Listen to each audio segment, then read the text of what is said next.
Hello নমস্কার, কেমন আছেন আপনারা সবাই? আমি চন্দ্রিমা। আমি অ্যাকচুয়ালি অনেক দিন ভিডিও দিতে পারিনি, আমার ছেলের PT2 এক্সাম চলছিল। তো জানেনই এখন বছরে হাফ ইয়ারলি অ্যানুয়াল তো নেই, বছরে 4টে বড় বড় এক্সাম হয় আর তারপরে তো এভরিডে এক্সাম চলতেই থাকে। তো আমি দিতে পারিনি, কেননা ওই সময় না আমি ভীষণ মানে একদমই পাশে বসে থাকি, পরে হাত পা একটুখানি ডলে ফেলে দিই, আমি পারি না আর কি ওই সময়। রান্নাও ইভেন করা হয়ে ওঠে না, অল্প অল্প যা পারি রান্না করি, মানে বুঝতেই পারছেন এখন ছোটো। তো যাই হোক, আপনারা কেমন আছেন? এই ভিডিওটা বেসিক্যালি আমার কিছু কিছু ক্লিপস আগের ছিল আর এখনকার মানে কালকের ভিডিও, সব কিছু মিলে আমি ভিডিওটা শুরু করছি। আর আমি একটা জিনিস নিয়ে খুবই ডিপ্রেসড কিছুদিন ধরে, একটা খবরে, সেটা হলো সূচনা শেঠ। দেখেছেন বোধহয় আপনারা, ব্যাঙ্গালোর CEO। বেসিক্যালি জানেন উনি বেঙ্গলি, মানে আনন্দবাজার পত্রিকা আর একটা পত্রিকাতে দিয়েছেন যে উনি বাঙালি। তো আমি তাই অবাক হয়ে যাই, মানে বাঙালিরা তো বরাবরই বাঙালি মেয়েরা ডেসপারেট হয়, কিন্তু তা বলে এরকম মেরে ফেলবে এরকম নয়। হ্যাঁ, বাঙালি মেয়েরা সব থেকে মানে উন্নত চিন্তাধারার জন্য তাদের সবাই জানে, কিন্তু এটা কি করলো, নিজের ছেলেকে 4 বছরের ছেলেকে মেরে ফেললো। মানে আমি কি বলবো, মানে আমি যবে থেকে আমি খবরটা দেখছি না, মানে আমি বিশ্বাস করি না, বারে বারে দেখছি আর আমার মাথা ব্যথা শুরু হয়ে যাচ্ছে। আর কিভাবে মেরেছে বলুন? কফ সিরাপ দিয়ে, মানে 1.5 বোতল কফ সিরাপ খাইয়েছে, তারপরে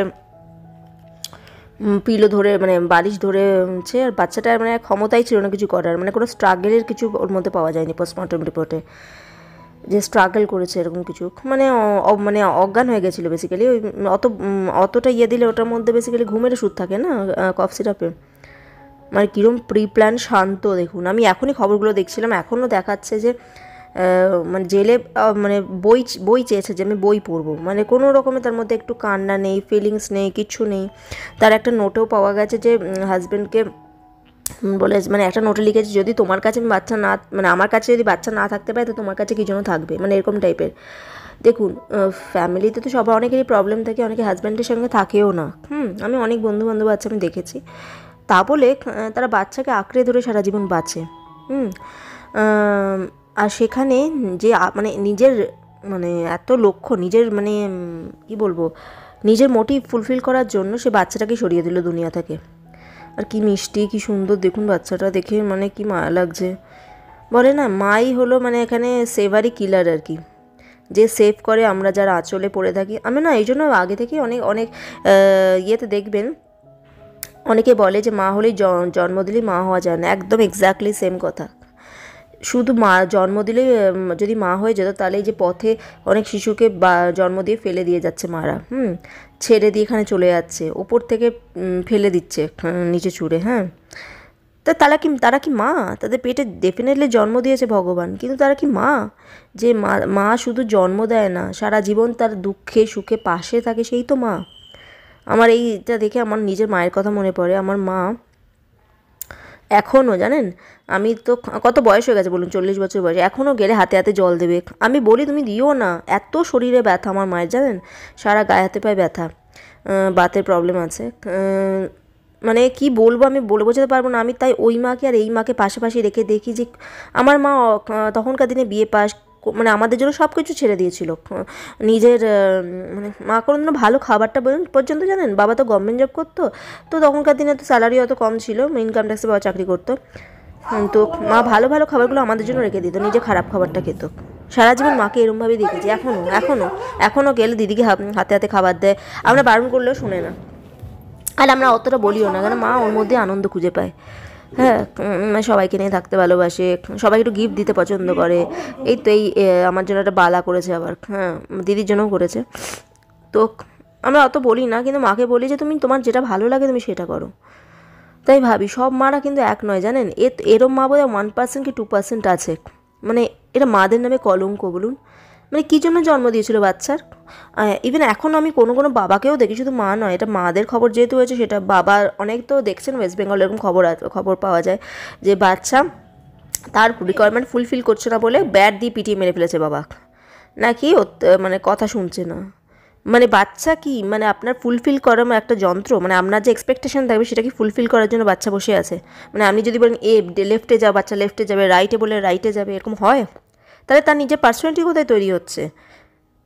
যে বাচ্চা একটু বড় হবার পর নিজের মতামত পোষণ করে যে না এটা না এটা না, তার মানেই তো সে বুদ্ধি আছে, সে নিজেকে এস্টাবলিশ করতে পারবে লাইফে। আর প্রত্যেকটা ফুলই কীভাবে ব্লুম হয় কেউ জানে না। তো সুতরাং আমি স্পেশালি আমি জানি না আমি কেমন মা, তবে আমি এটুকুনি বলতে পারি, যে যাই বলুন না কেন দেখবেন অনেকে আপনাকে খারাপ বলবে যে এই করছে না ওই করছে না। আমি কোনোদিনও আমার বাচ্চার গায়ে হাত তুলিনি আজ পর্যন্ত, না। হালকা করে এমনি এরকম একটা দিলাম ঠিক আছে, কিন্তু জীবনে না।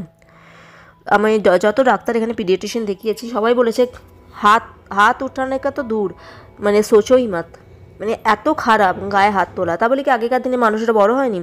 দেখুন আগেকার দিনে সিচুয়েশন আলাদা ছিল। তখন কি আমরা এরকম আলাদা আলাদা ফ্যামিলি থাকতো? আমরা যে কোয়ার্টারে মানুষ হয়েছি, ওখানে মা একটু মারলে তো আমরা লাঠির বাড়িও খেয়েছি। হ্যাঁ, মা একটু মারলে টারলে পাশে কাকিমা আমাদের সেভ করে নিত, নিচে আন্টিটা থাকতো।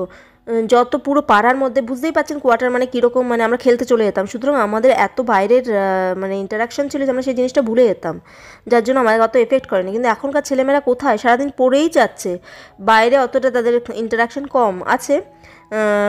এখানে অবশ্য বাচ্চারা প্রচুর খেলে, কিন্তু তাও মানে পড়াশোনার প্রেশার হয়ে ওঠে না অতটা। এখন কীরকম কম্পিটিশান, সেখানে যদি তার উপরে এমনিই তার উপরে প্রেশার, তার উপরে যদি আমরা এরকম অত্যাচার করি তার উপরে, আমার তো মনে হয় না। এই জন্য বিদেশে ঠিকই করে এক্স্যাক্টলি, যে আপনারা যদি মানে মারেন ধরেন তো পুলিশে ফোন করে দেয়। ওরা যে সব সময় তো বিদেশ সবার থেকে উন্নত না, সব দেশ, তারা তো এমনি এমনি লটা বানায়নি। অনেক বাবা মারা প্রচণ্ড অত্যাচার করে বাচ্চাদের ওপরে। আমি দেখেছি জানেন, আমার নিজের ফ্যামিলির মধ্যেই একজন আছে, আমি নাম বলবো না, মানে বিশ্বাস করবেন না, বাচ্চারা এমনি গালিগালাজ, এবার বাচ্চারাই শেখে ছোটোবেলায় কিছু না কিছু খারাপ কথা শেখে। এবার আমাদের তাদের ভালো করে বোঝানো উচিত যে না তুমি এরকম বলতে নেই, বা বললেও বাচ্চারা বসে শোনে না, বলতে থাকে, তো ওটাকে ইগনোর করাটাই বেস্ট। ওর মা এমন লাঠি দিয়ে মারতো না, ওই মার আপনি দেখতে পারবেন না চোখের সামনে। ওর আমার মনে হয় মাটা না খুনি। হ্যাঁ, মানে কি বলবো, মানে এরকম মোটা লাঠি দিয়ে এমন মারতো না, কি বাচ্চা বাজে কথা বলছে। বাজে কথা বলা ডেফিনেটলি বাজে, কিন্তু আপনি যেটা করছেন সেটা কি করছেন, তাই না? তো যাই হোক, আমি সেটাই মানে এনার এই ব্যাঙ্গালোরে দেখুন এত হাই প্রোফাইল থাকে, বরের সাথে থাকে না, ডিভোর্সি। তো ডিভোর্সি অনেকেই আছে, ডিভোর্স মতামতের না মিল হলে বা কোনো প্রবলেম হলে ডিভোর্স নেয় অনেকে। তার জন্য আর স্পেশালি মেয়েরা বিয়েও করে না, দেখবেন বাচ্চাকে আঁকড়ে ধরেই সারা জীবন কাটিয়ে দেয়, ছেলেদের মতো হয় না মেয়েরা। সেখানে এই মা যে, আমি অবাক হয়ে গেছিলে, বিশ্বাস করবেন না। এরকম একটা ঘটনা না, এর আগেও আমি দেখবেন একটা সৌমালির একটা ভিডিও বোধহয় আছে না নেই জানি না, সৌমালি অধিকারী, ওর ভিডিওতেও মা সম্বন্ধে মানে সে বলেছিল, মানে মেয়ে হওয়ার পরে মেয়েকে মানে একদম মামার বাড়িতে রেখে এসেছিলো, তার কোনো ভালো মন্দ কোনোদিনও তার কাছে কিছু এসে যায়নি। তো হ্যাঁ সত্যি, মারাও জন্মদিনে মা হওয়া যায় না, মা তখনই হয় যদি আপনি সারা জীবন দুঃখে সুখে তার পাশে থাকেন। আর কোনো মাই পারফেক্ট হয় না, কিন্তু তা বলে আপনি ছেলে মেয়েকে এরকম ইয়েতে মেরে ফেলবেন, নিজের ইগোইস্টিক মহিলারা। তো জানি না, আমি মানে আমার শুধু বাচ্চাটাকে দেখছি, আমার মনের ভেতরে এত দুঃখ হচ্ছে, কষ্ট হচ্ছে, কি বলবো জানেন। যাই হোক, এগুলো আমার নিত্যদিনের তো সব জিনিসপত্র চলতেই থাকে, সেগুলো আপনাদেরকে শেয়ার করছি। আর যদি ভিডিওটা একটু ভালো লাগে, হেল্পফুল লাগে, আমার আজ মনটা ভালো নেই, বা এই এখনই খবরটা দেখছিলাম জানেন, ওই খবরটা দেখতে দেখতে মনটা আরও মানে আমার মাথা ব্যথা শুরু হয়ে যায়, কেন জানি না।